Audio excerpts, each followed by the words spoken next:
Thank you, Cahill, and thank you, Minister, for coming back again. I too welcome the opportunity to speak at the second stage on the Irish Film Board Amendment Bill 2025.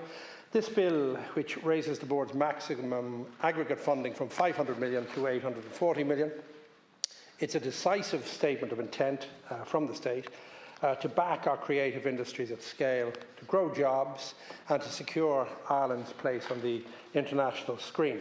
I warmly support that ambition, but I also ask that we make sure that we allocate this capital in ways that maximise long-term cultural, economical and regional benefits. Our film and television sector already punches far above its weight, and it's a good news story worldwide. Irish actors, filmmakers are amongst the most recognised globally. When you think of names such as Saoirse Ronan, Cillian Murphy, Colin Farrell, Liam Neeson, Brendan Gleeson and so many others, they've become household names worldwide, and their careers, they demonstrate the global appetite for Irish talent and storytelling. These artists did not emerge in a vacuum, but they are the product of investment, an ecosystem of training, regional theatre and small-scale productions and craft people who deserve such sustained investment. We're also living through a transformation, and it's a different world out there in how audiences access the content which you mentioned.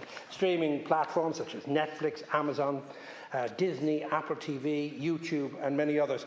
They've created enormous demand for fresh, high quality content. And that demand, I believe, is a huge opportunity for Ireland. We can attract major productions here, not simply as location shoots as it was before, but as long-term partnerships that build studio capacity here, nurture local crews and also establish production hubs. So if we can translate the global interest in Irish talent into sustainable jobs here, we need both capital and strategy. But ambition that we're talking about has to be matched by the competence and the purpose.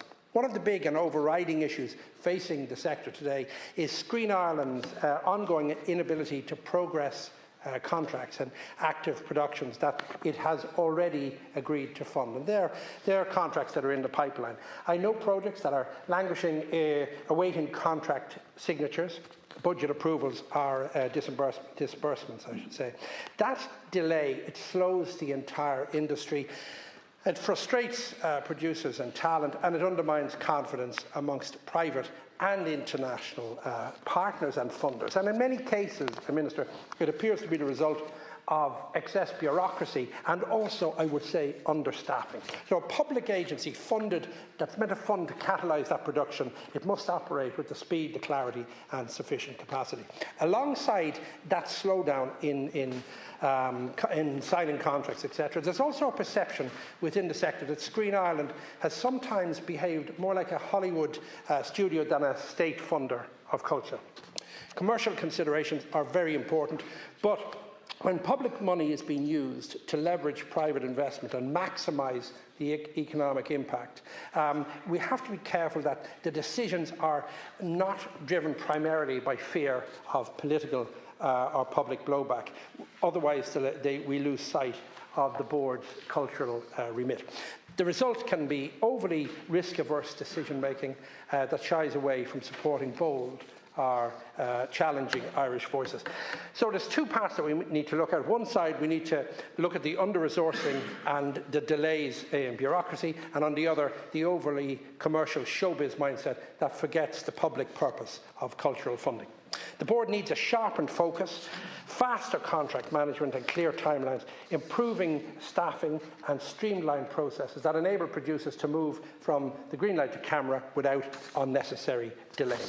I know we're involved with a charity I'm involved in for the last number of years, and it's trying to finish the funding. It's done 5 years so far, but to finish the funding to get it to screen time. Equally, Screen Ireland must regain vision and dynamism.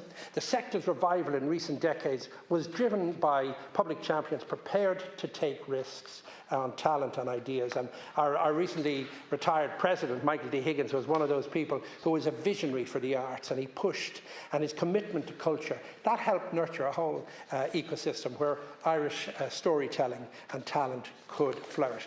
Without that public support, without that political support and cultural leadership, we would not have the thriving industry, Minister, that you've spoke about today, which is thriving, and it does represent extraordinary talent.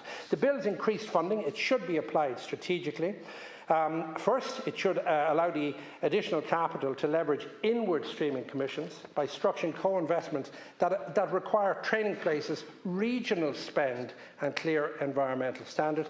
Secondly, the finance infrastructure such as sound stages, post-production suites and studio capacity. Ireland can host multi-season productions, and we have proven that. Thirdly, the funding needs to be attached to measurable skills development, and that's apprenticeships, investment in education in film, crew pathways and bursaries for new writers and directors from diverse backgrounds. And finally, to protect the cultural funding for first features, documentaries and Irish language projects. That's vital. Regional dispersal must be explicit, and targets for production outside Dublin is vital. And I see what Joe O'Connell has done with Ashford Film Studios, and I have a rehab centre right beside it, and it has brought so much employment to the area, and I think such dispersion of the budget should be clear. Cathaoirleach, the intersection of streaming demand and Ireland's creative strengths, they represent a once-in-a-generation opportunity. And this bill, as you've mentioned, it gives a financial lever of how we can progress, but how we apply it, that will determine whether we build short-term activity or long-term capacity. So I urge colleagues in the House to support this bill, and I ask the Minister and Screen Ireland to publish a clear delivery plan and targets for the regional dispersion that I've talked about, and commitments to cultural support and sustainability. I think if we get this right, Minister, the next decade will see more Irish stories told by more Irish voices, and we'll hear more Brendan Gleesons and Colin Farrells out there. We'll see more crews working steadily at home, and more productions taking bearing an unmistakable Irish stamp of culture. From small, impactful documentaries to blockbuster series featuring our talent. So I believe we have a wonderful opportunity here to seize. Thank you, Minister. Thank you, Cathaoirleach.